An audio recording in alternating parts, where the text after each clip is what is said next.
Welcome everyone, ladies and gentlemen. Welcome to this EOA webinar. This webinar is part of the fourth and last EDF online matchmaking day of 2025. My name is Leo Benedetti. I'm a French NFP alternate for the European Defence Fund, and I will be your moderator today. You have still the opportunity to register for the matchmaking part of this day that will be taking place this afternoon, and you will have the link in the chat to do so. So feel free to register and request meetings with potential EDF partners. During this webinar, we'll discuss some aspects of the European Defence Fund, focusing on the proposal, evaluation, and selection. And this is how we're going to do it. I have a few colleagues, NFPs, with me today, and also an expert from the defense field that will be taking the floor. We'll start first with some discussions and presentations on the evaluation conditions and criteria for the EDF proposals regarding eligibility, admissibility, and scoring that will be presented by Victor Hartong, who is Dutch National Focal Point alternate. Then we'll go on with the EDF proposal award criteria presented by Daniel Petrilak, who is a defense expert from Czech Republic, working at defense consulting and project management. And thirdly, we'll also discuss some support services that you are able to seize at the European level, and these will be presented by Paloma Lopez Diaz, who is the Spanish National Focal Point alternate. We'll also save some time at the end of the session to answer any question you might have for the speakers, and maybe some housekeeping rules before we start. You have the chat box for any logistic or any issue you might have hearing and seeing the webinar. You also have the questions box right next to it on the bottom right of your screen to ask your questions to the speakers. And you will also be able to download the presentation at the end of the webinar. Let's start with the first section. Over to you, Victor. Yes, thank you so much for giving me the floor, Leo. My sound is working good. I unmuted myself. We hear you, yeah, loud and clear. Very good. So, as Leo mentioned, I'm Victor Hartong from the Netherlands. I work at the Netherlands Enterprise Agency, and together with my colleague Stijn and my colleague Boy, we function as the national focal point, and technically I have the official role as the national focal point alternate. So I will be walking you through the evaluation conditions and the criteria on which your proposal will be evaluated when you submit one to one of the EDF calls. So there are 6 conditions on which your proposal is evaluated by the Commission, but also by independent experts. And not to confuse yourself with the 8 award criteria, where 6 will be for the research actions and 8 criteria will be for the development action. We'll touch upon them in a later slide, also with the weighting of these scores for the research action and development action. Also, the proposals are viewed against the ethics criteria and the requirements that you have to fill these of course in as well when you submit your proposal. Also, it is tested against the eligibility conditions and the admissibility conditions, and also the exclusion grounds, and also they look at there will be an assessment of the applicant's operational and financial capacity to implement the action. Obviously, there's equal treatment of all participants and proposals, and you can read about all these criteria also in the EDF regulation. I would highly recommend to study also the EDF regulation when you submit a proposal for the EDF. Going to the next slide, we'll look at the most common cases of inadmissibility. So it's important to note that before they will evaluate your proposal against the award criteria, they first look at if a proposal is admissible and eligible. Reasons to have your proposal become inadmissible is that you did not submit a full proposal with all the required documents before the call deadline. So call deadline of this year is, at the top of my head, on the 16th of October at 5 o'clock Brussels time in the afternoon. And yeah, what we recommend usually is that you already submit proposals before this deadline, like also the complete proposals with Part A, Part B fully filled in, but also the required documents for co-funding, maybe even a guarantee that needs to be submitted, and obviously the budget tables and all the required other documents that you need to submit a full proposal. It could happen that, of course, at that moment, the funding and tender portal is overloaded with requests. So what we usually tell our participants is, do it 1 or 2 days in advance. Make sure that also you update these documents regularly on the funding and tender portal. So in worst conditions, that they already have documents on the funding and tender portal uploaded. What could also happen is that it's not submitted in accordance with the call conditions. I think for the most common proposals, you need to upload it in a zip file. Obviously, the zip file also needs to be encrypted and password protected. And then we come on to the next bullet, where the coordinator can't remember the passwords, or it has been sent to the wrong email address. And then you also run into trouble because they cannot read and open your zip file and see what proposal you submitted. And then it could also be that you did upload all the mandatory documents, but there's so much data missing that it can be considered that it will not be that it is beyond repair, or that it is a clerical error.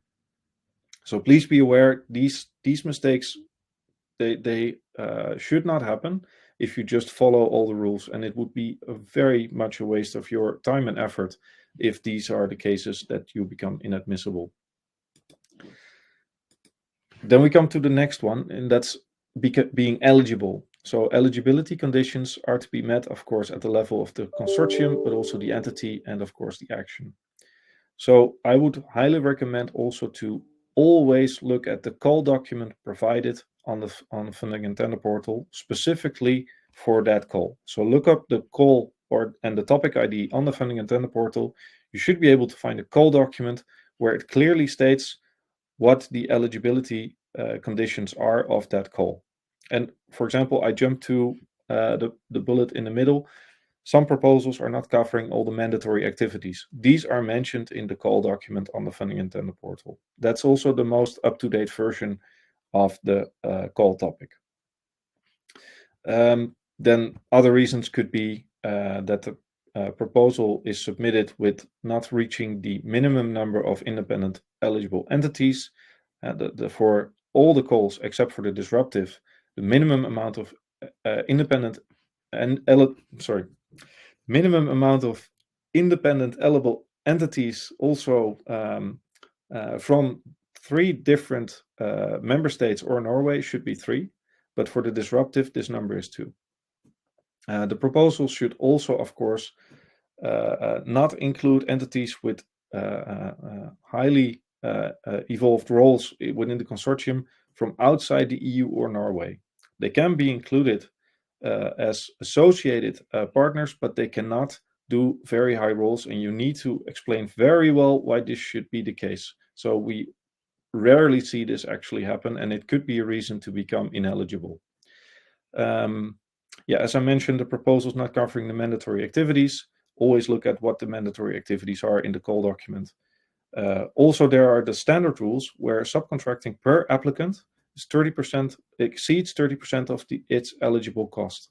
There are several reasons for this as well. And please note that if I think the subcontracting also exceeds 10%, then the subcontract entity is also part of, like, they need to also have all the security clearances in order.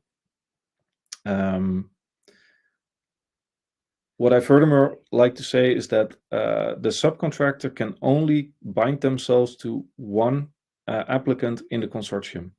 And it's not allowed that a subcontracting entity works as a subcontractor for multiple beneficiaries within the consortium.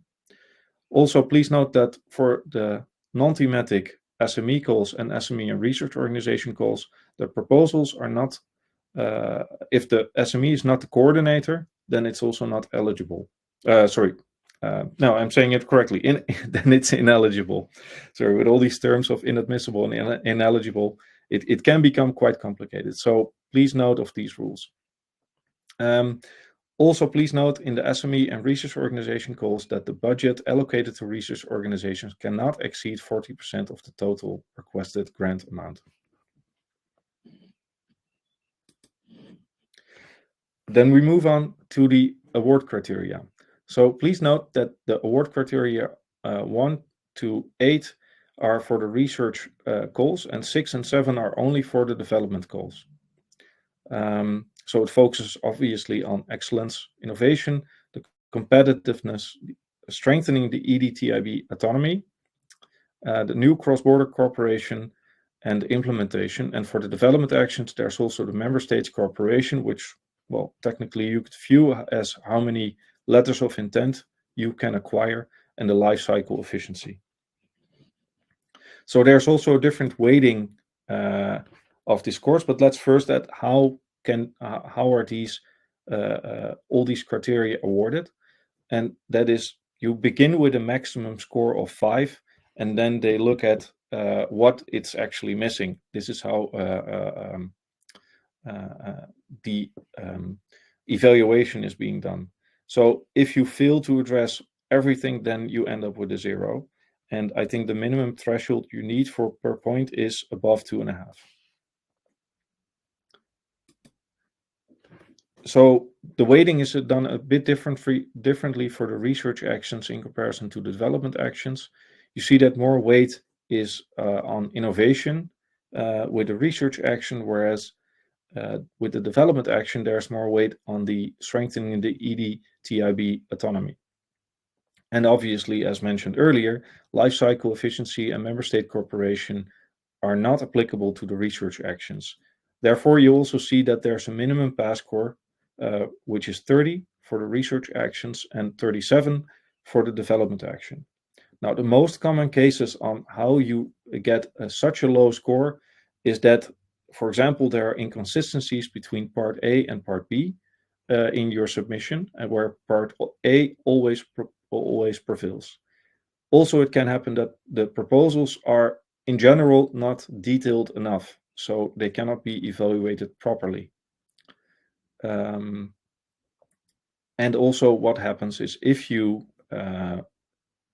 exceed the page limit of 100 pages in your proposal, then only the first 100 pages of part B will be evaluated and the others are omitted, which also can result in a very low score that you do not exceed the threshold to be funded. So even if one proposal is submitted against one topic and they don't exceed the threshold, they will not be funded. I think that in general covers the first part on the evaluation conditions and criteria, and also the most common cases on lower scores on the award criteria. Thank you. Thank you very much, Victor, for your presentation. We already have a few questions for you in the chat, and if I may remind all the speakers all the participants to ask their questions in the questions box and not in the chat. This will make everything much easier for us at the end of the webinar to deal with all the questions you have. Also, a question on the EDF deadline for this year. We can also already say that the deadline is fixed at October 16th. Evaluation might last maybe 6 to 8 months until you receive the results of the proposal. But I will let Daniel maybe his experience as an EDF evaluator, and leaving him the floor. Second part of the webinar. Thank you very much. Can you hear me? Yes. Okay, thank you very much. I am Daniel Petrilak. I will introduce myself on the second slide. So if we can move to my first slide.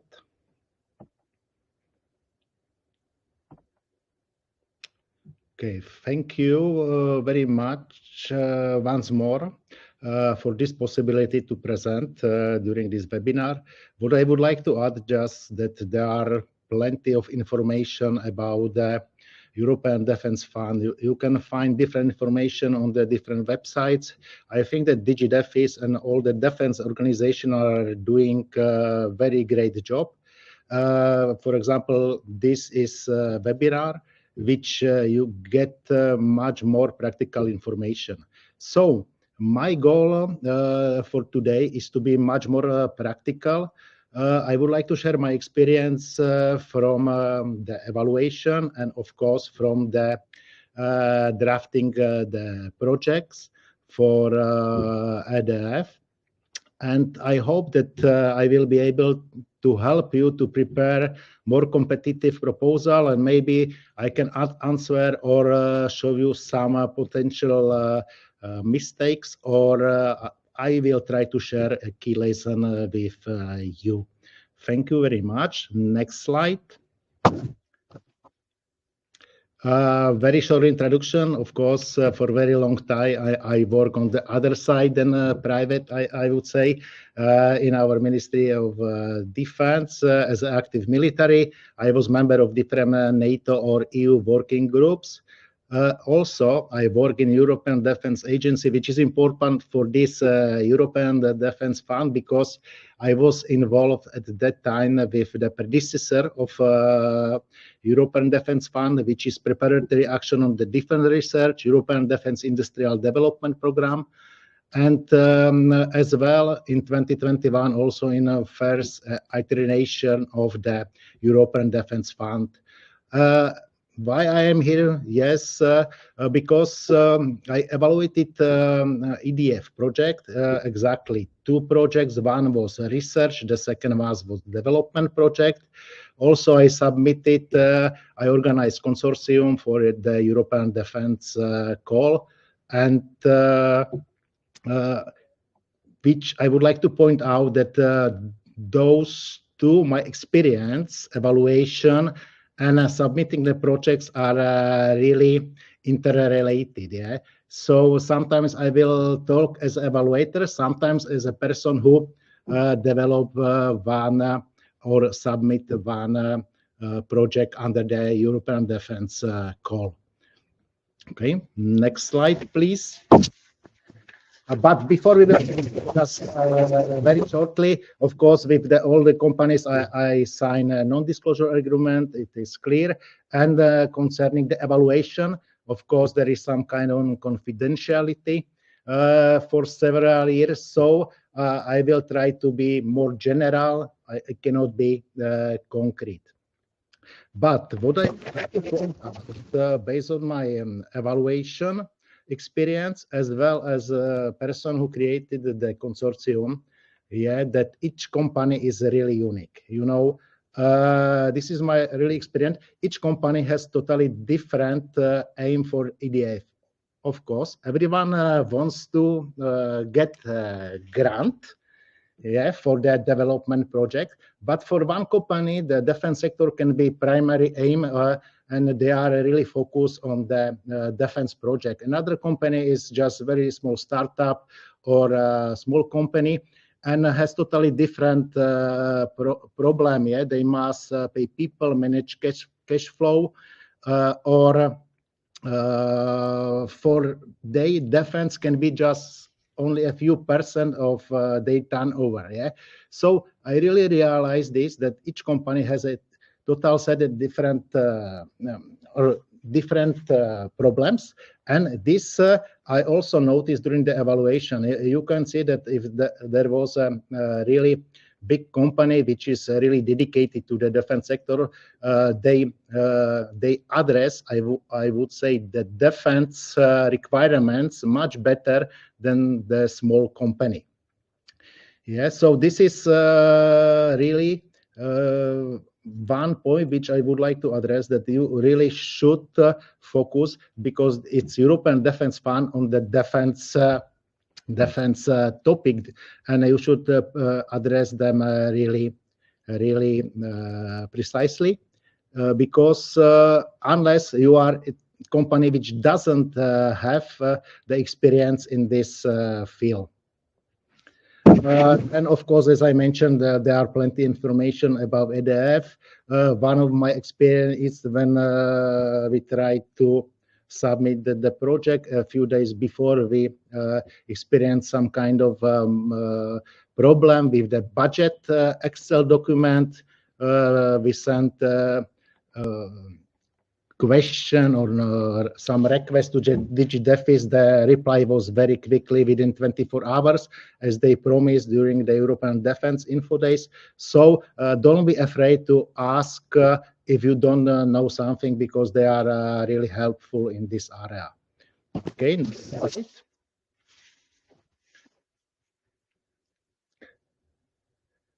General information which I would like to point out about the whole process is, and probably you have heard this several times, always refer to the call document.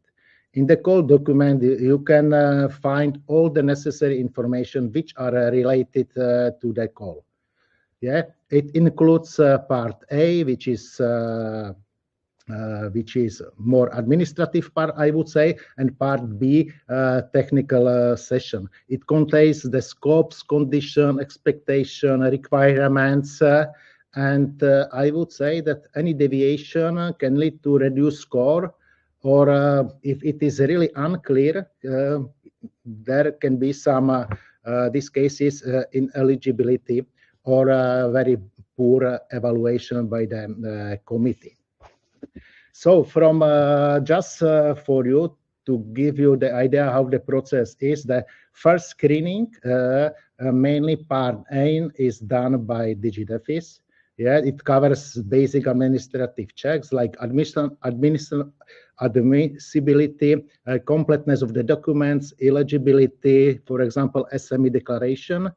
And once done, of course, there is a time for the evaluation committee.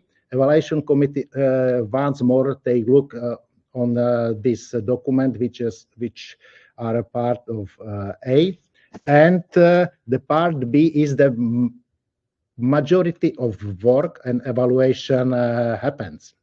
Yeah, because it is really aligned with the grant award criteria, excellence, impact, implementation. The evaluation is usually conducted by the committee, at least of 3 people. For example, during our evaluation, we were 4. But what I would like to point out about the committee is that the person who evaluate the project are not homogeneous group. Yeah, so people have different kind of expertise and knowledge. Yeah, one might have be focused on the technical innovation. Second could be expert on the project management, and the third one can be expert on policy or impact. Yes, so don't assume that your proposal will be read through the same lenses. Yeah, the evaluator have totally different can have totally different experience, and of course this is after that embedded, I would say, in their individual evaluation report. Yeah, because each evaluator draft based on the proposal individual evaluation report against the criteria which you have already seen, and after that there is a consensus report. So all the individual evaluators come together with the project manager manager or DigiDef is representative, and we try to develop a consensus report. And after that, you will get the score for each criterion. Also, if no consensus is reached, there will be another evaluators. But I think usually during the consensus report, we usually reach the consensus. Okay, next one. Another practical experiments from the evaluation that you shouldn't focus only on part B, okay, which is technical part, yeah, because I put some valids like preserve formatting, established formatting rules.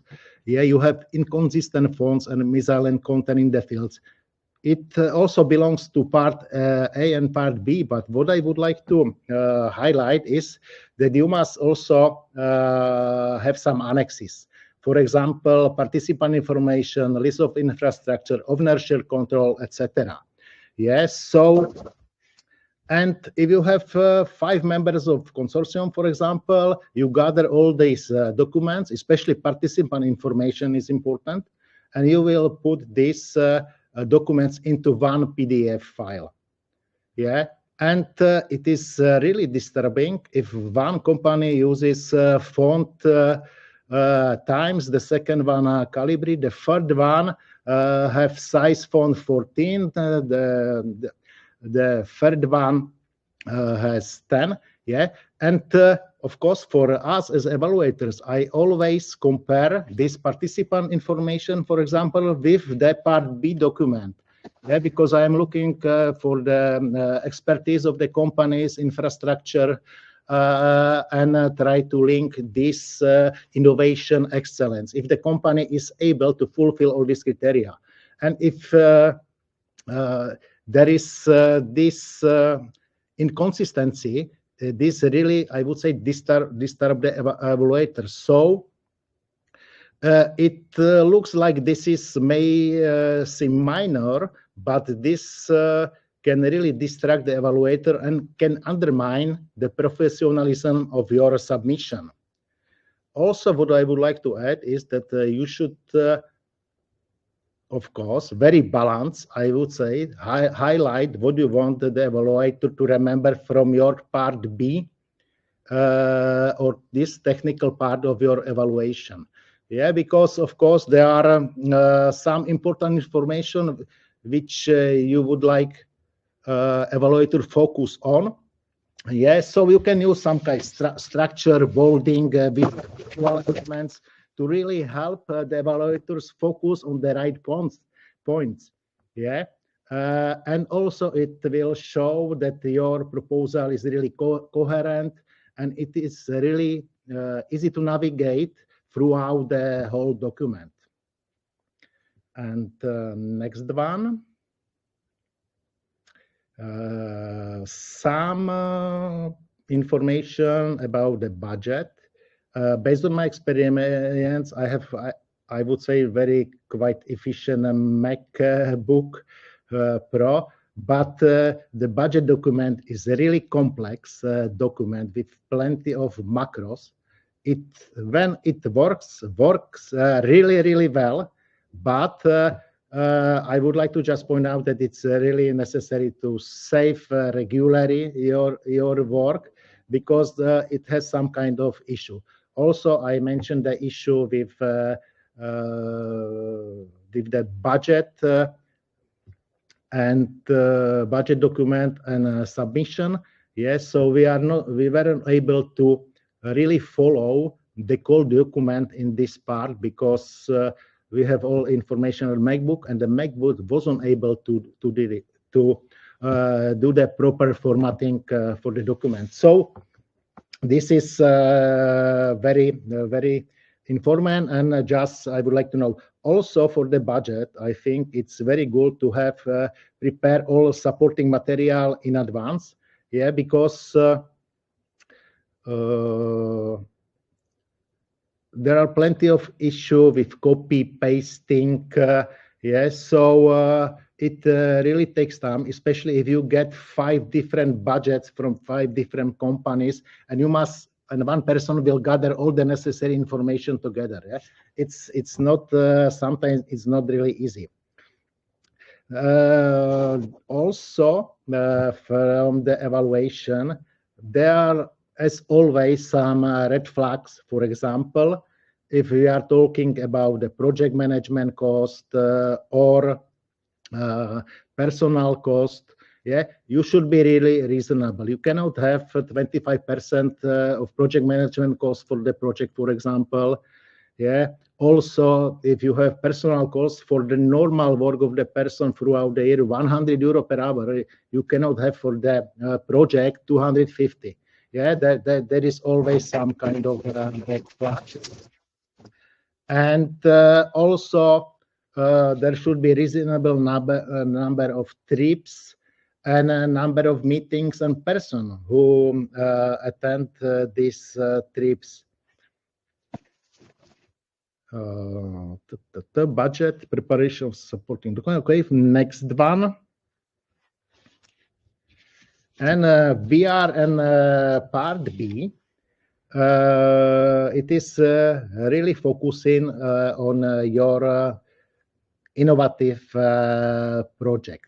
What I would like to say, it should be really clearly described what you would like to achieve with this project or the consortium,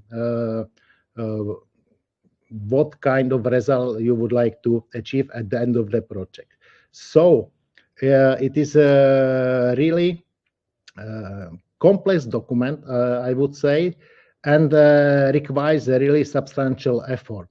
It is not only about the content, but it is also very important how clearly and logically you structure the whole document. Yeah, you have sections. Yes, so this section can lead you, but I would say that all parts need to be strongly interconnected to reflect a coherent vision. For example, the second part of the part B document is excellence. Yeah, and at the end you have the work packages. So these two parts should be really interconnected. Yeah, your milestone should be also expressed by, for example, if in KPI, in excellence, when you will describe how the project will be developed. It should really match, because it was very often when I took a look at the excellence after the work packages, if everything is really connected and if the project has really good structure. Next one is, of course, terminology. I would say terminology. Yeah, because of course we are working in a defense field, and EU, NATO, military has some kind of technology. Majority of evaluators come from institutional or military backgrounds and expect professional language aligned with existing EU documents or NATO documents, different defense documents. So it will show that you are able to understand the scope of the project if you know the proper terminology. Also, the knowledge of the various documents, yeah, because we are talking about Europe industry strategy, how we can align this project. So it is very good to have the good knowledge about all these documents and mention them in this part B document. I don't want talking much more about part B, but I have 1-2 points, because plenty has been already said during EDF info days. Yeah, so also Victor mentioned this 100-page limit. Yeah, I must tell you that of course at the end you will finish that you will be forced to cut off your document. So you will try to really push all the information inside, because it looks like 100 pages really much, but at the end it isn't. So for example, you start using abbreviation where appropriate. So once you have abbreviation, define them, and all use this abbreviation, for example, throughout the whole document, and be really consistent. Yeah, so because you are building a very long technical document, and it really takes times to properly structure this. Document should have some clarity. Also, the terminology must be right. Yeah, and if this all points are very well aligned, it demonstrates your excellence. Yeah, for the evaluators. Just one comment. The project which I evaluated were of a very high standard. I would say that they were very good proposal. Yes, so I was very satisfied. Next one. And some closing remarks. I think this is the most important. Yeah, like the whole preparation document process are really complex, but manageable. I think what is really important is clear intent from your side. Yeah, and proactive engagement are what matter the most. Yeah, because you would like to achieve something, you must realize that you must invest your human, material, financial resources. Yeah, and take this seriously, because based on my experience, everyone, maybe I was talking about this at the beginning, plenty of company wants to be part of the consortium. Maybe they attend the webinar, but they should be more proactive, yeah, in finding patents, use different platforms. And in this case, they must really invest in human and for this human and financial resources. Also, I think an important point is that everything takes much longer. I would like to point out much longer than you expect when you create a consortium. Yeah, it is because it is multinational consortiums. You have plenty of partners, so you should really pay attention to this, that it takes time. For example, very shortly there will be summer break. Yeah, based on my experience, it's almost that period for the drafting of the project. So be prepared for this and expect this to evaluate this kind of risk. And also, if you will not be or you will not take part during this recall, but I think that it's time to start preparation for the next year already, yeah, because if you would like to find a partner. And of course, I would like to ask you to build partnership and support the one. And yeah, if you don't know, if you are not part of the project, so maybe you know about another company which can be part of project. So do this kind of networking, send information, inform them, and I think that that's all from my presentation. Thank you very much. Thank you very much, Daniel, for your presentation. If I may just ask you a question, because we have a few startups that are listening to the webinar. How do you see the participation of startups in EDF projects? Is it a red flag whenever you see a startup in a consortium? How do you make sure the startup is able to carry out the project? Based on my knowledge, because always refer to the official document, yeah, but I don't think so that the startups cannot apply. I think that they are part of the broader economical or industrial system of the Europe, and based on some strategies which I saw. Also, I think it was stated during the European Defense Info Days that startups always can apply.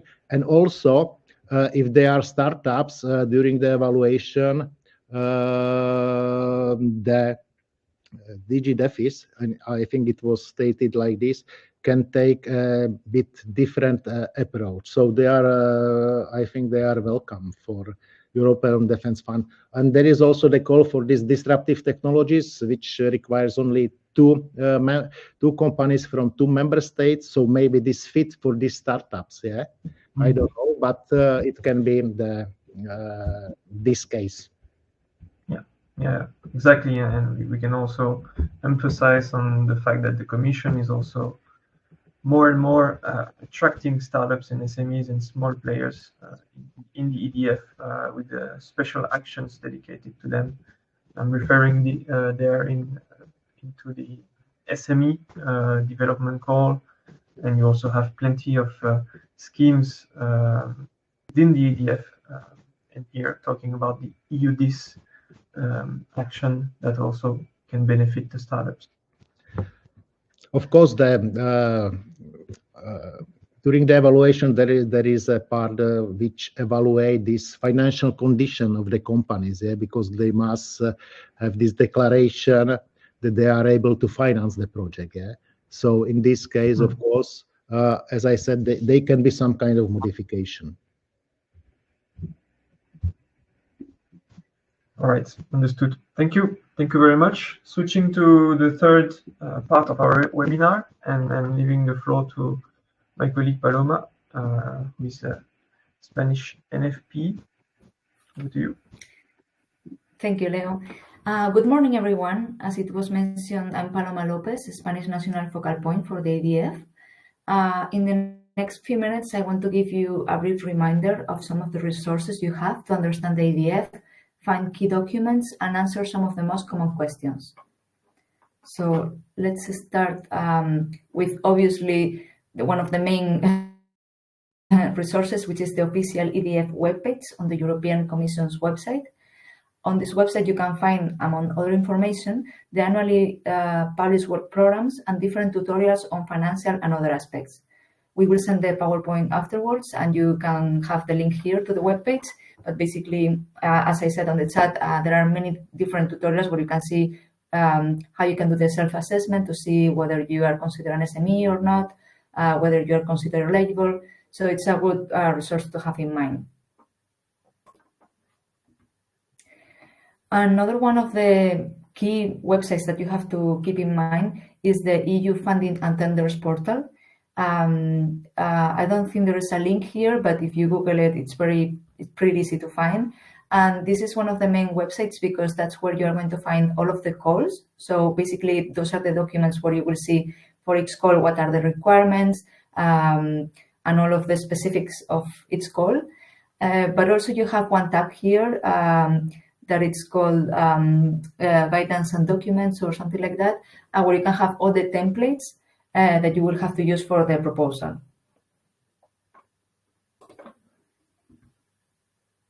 Also on this same website, you have a section for Q&A for the most common questions and answers that we usually receive. So this is also a good and useful resource because you can try to find some of the most common questions, and probably some of your questions are already answered here. And then obviously you have the network of the national focal points. So I'm the Spanish national focal point, but there is a national focal point for each of the member states. We are here to help and solve any of your questions, either if it's administrative procedures or specific conditions. So please make sure you identify your national focal point to make sure that you are in contact with them to ask questions, so we can help you to identify who is the right person to ask your question. You also have the link here to find your national focal point. And this was the very brief overview of the resources that you have, but I'm open to any questions that you may have. Thank you very much, Paloma. We have Daniel. I see Daniel. Yeah. Yes, no, I have one, maybe some practical recommendation. Yeah, you mentioned the funding and tender portal. So plenty of companies which are part of the webinar and they would like to participate in some call have already registered this. So I would recommend, it's very useful to go to the submission system, and there they can download all the documents which are really related to dedicated call. So they can see how this the whole documents section looks like, what kind of documents they must fill out. So after that, they can imagine what it is expected from them. Yeah, they don't have to participate, but they can download documents from this submission system, and it can help them to evaluate the whole process.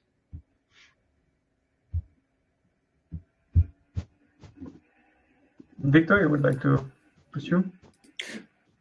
I would like to add a small remark, indeed, that some entities are not registered as an entity yet on the funding and tender portal. So there also, if you have an interest in European projects, I would highly recommend to register your company so you can also receive a participant identification code, PIC code, which you also need to be able to join a consortium or submit a proposal. And also, if you are an SME, you can just as well do the self-SME assessment already.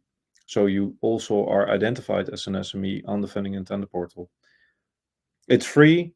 There are no obligations, and yeah, if you're interested in European projects, you need one anyway. So you can just as well do it.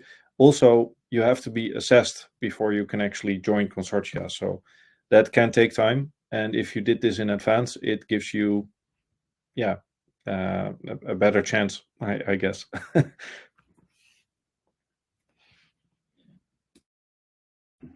Yeah, we can remind everyone that it takes some time to get accommodated, educated on those European funding programs. The national contact points for Horizon Europe, NFPs, national focal points for EDF, are there to support you in those actions and to make you as prepared as much prepared as possible to be able to submit your proposals. We have maybe some questions for Daniel, and the last one would be the modifications you were talking about when the Commission is seeing startups in an EDF proposal. How would they react? What kind of modification? As I remember, during the EDF info days, it was sent that, of course, the startup depends on the phase in which the startup is, can have a problem to justify some financial condition, for example. Yeah, so this, for example, this will be evaluated very thoroughly, and if they don't have financial condition to be met, but they can apply, and it will be very thoroughly evaluated after that. Yeah, but as I said, it was said the condition could change. So if I think it's very easy to send question or in the funding and tender portal, there are plenty questions concerning the European Defence Fund. Always you can find this answer below the call which you open when you find European Defence Fund call. There are down and there is a real database, and I think you can find there plenty of answer for your problems with European Defence Fund, because somebody already has this kind of question before you. Yeah, indeed, plenty of resources online to help you walking through all those aspects. We have a question on the leadership of a consortium by a startup. I would say that the startup would not be ready to lead properly an EDF project, but maybe starting with being first a partner of an EDF consortium and getting along with all the financial reports and so on before having the idea of taking the lead of a project. And as Victor said also in one of his answers, there are also other schemes that are better suited to startups. The EDF takes some time. You submit a proposal, you have the evaluation, which takes it takes almost a year before the project starts. Really, maybe Daniel, you have other information, but to my knowledge, it is so. If you can repeat, I didn't hear you properly. So how much time does it take for a project to start after it has been submitted? It's depends on the project, because firstly you should do some kind of how to say evaluation of the project which you would like to participate. You can divide it all the EDF project, or I divide on two categories. Currently for the 2025 there are like 30 projects which I'm interested, and 22 of them has sentence in it that only one project will be awarded.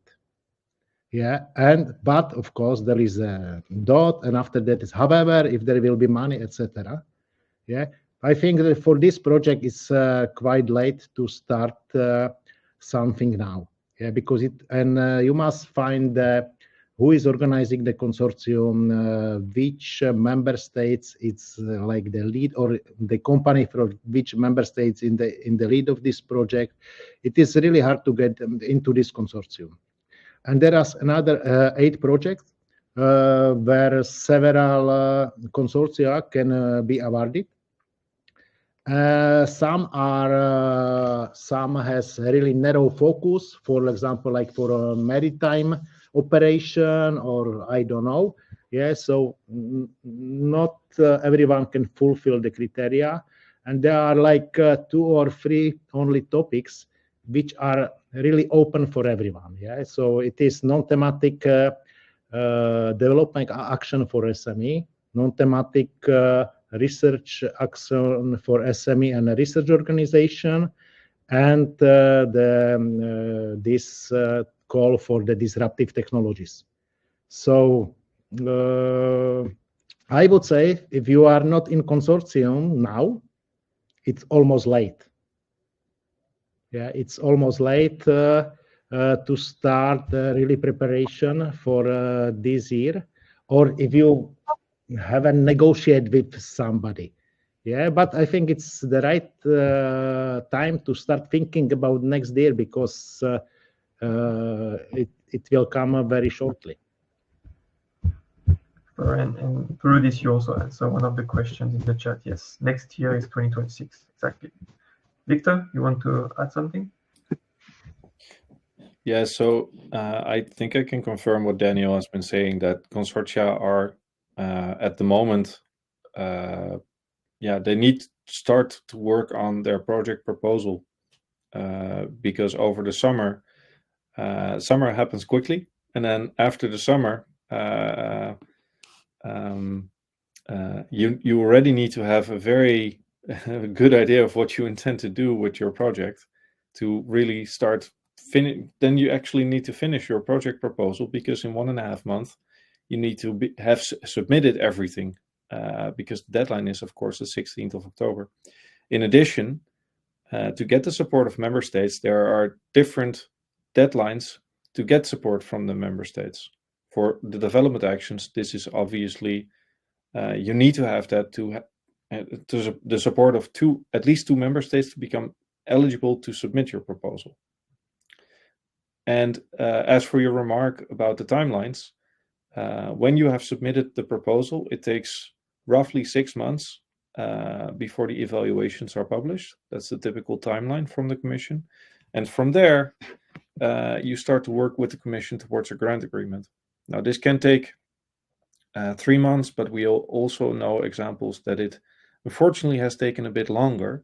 So, and that has to do with also whether it's directly managed or indirectly managed by, for example, IDA or OCCAR, but it can also have reasons that, for example, one of the entities unfortunately dropped out of the consortium and they need to find a replacement, etc. So there are several reasons why a grant agreement, working towards a grant agreement, can pick up delays. And of course, when the grant agreement has been signed and everyone is on board, then you can start your project. This typically takes about 1 year after the proposal has been submitted.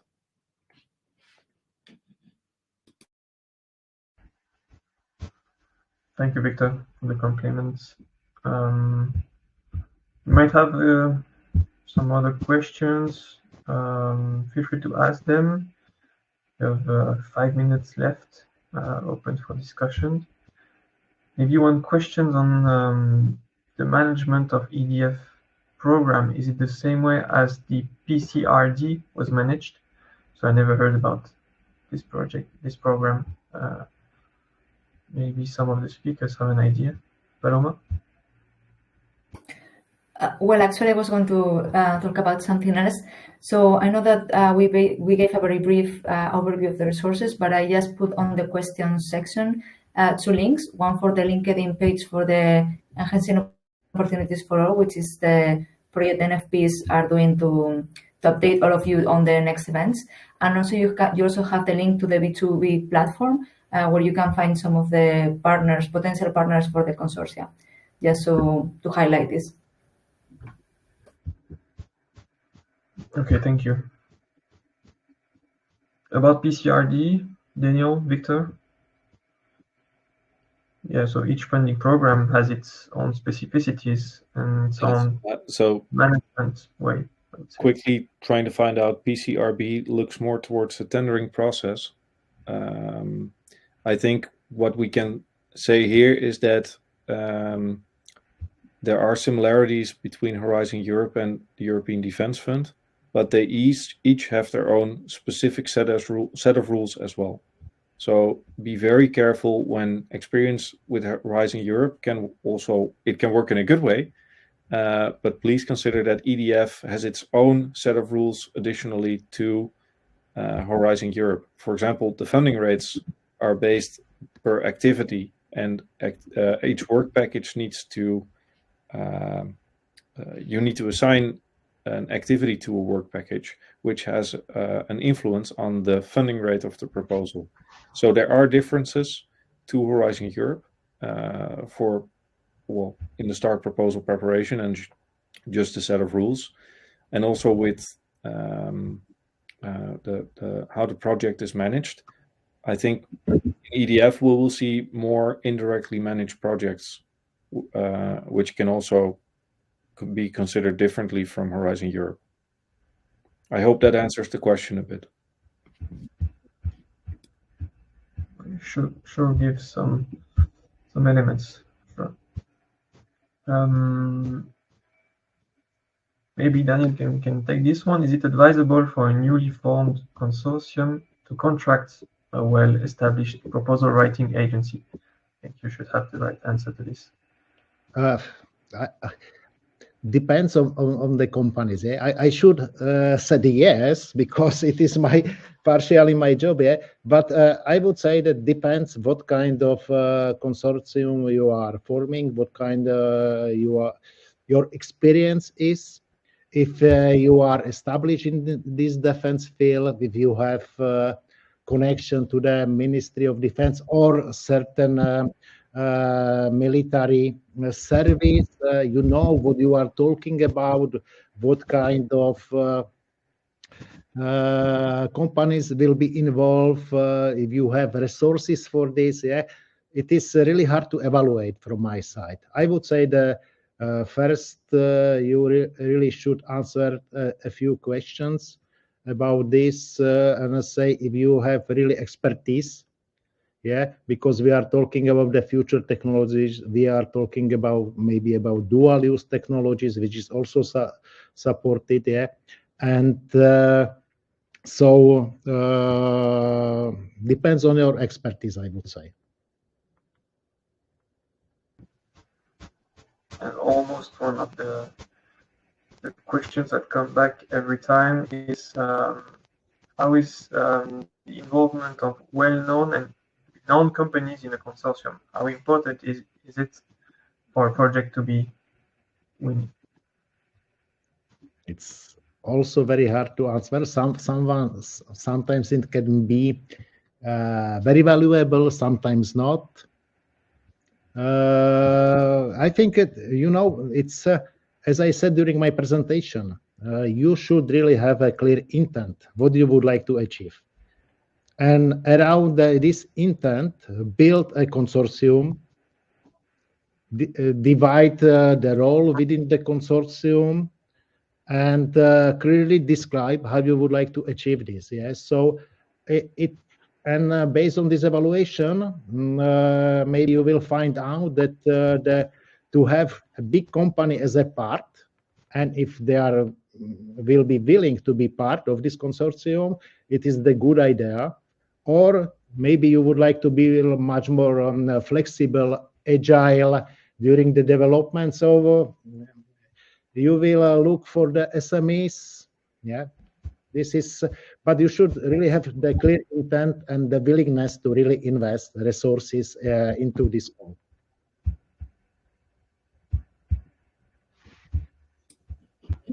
Maybe I can quickly add a remark there that I think it's not necessarily that the companies have to be the renowned companies within the consortium. I think you have to make credible that you can successfully achieve the project goals. And that is, of course, based on the project proposal, but also on the entities within the consortium. They don't have to be the usual suspects, as one could say, but you should make it credible that you can do what you describe what you want to be doing. And that can be based on a company profile, which of course has to be verifiable that the company has that type of experience. But also note that one of the award criteria is new cross-border collaboration. So there they actually award new types of cooperation between the SMEs and midcaps. Thank you for this. I wanted to also that the one part of the evaluation is this cross-border cooperation, not only cross-border cooperation between the companies in the consortium, but also with the other companies which are in different countries. Yeah, and we were specifically instructed to look at this part of proposal. Yeah, so this is very important, and of course, based on this strategy, you should also build the consortium.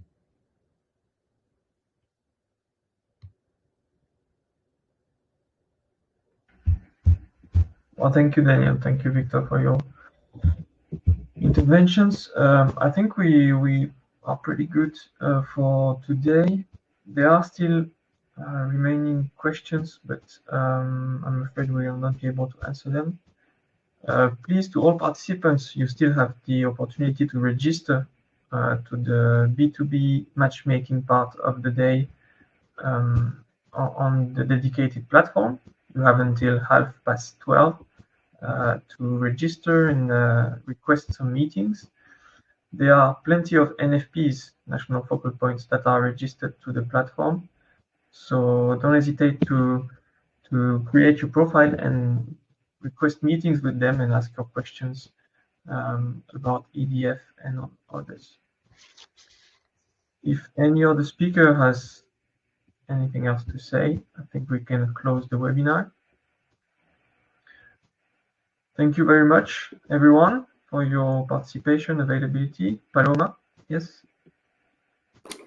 No, I was just going to say, I was looking for the link, but I couldn't find it. There was a question asking about a disruptive call, and they said that they only found the step. The call is actually the disruptive call, so you shouldn't confuse those two. If you look at all the topics in the work program, you will see that there are some specific for disruptive technologies. So I mean, as Leo said, if you want, maybe contact your NFPs or ask them questions during today's matchmaking. So we can clarify that to you. Exactly. Thank you for information. Thank you very much. Have a great end of the day and fruitful meetings, obviously, this afternoon. Thank you very much. Thank you. Bye. Bye.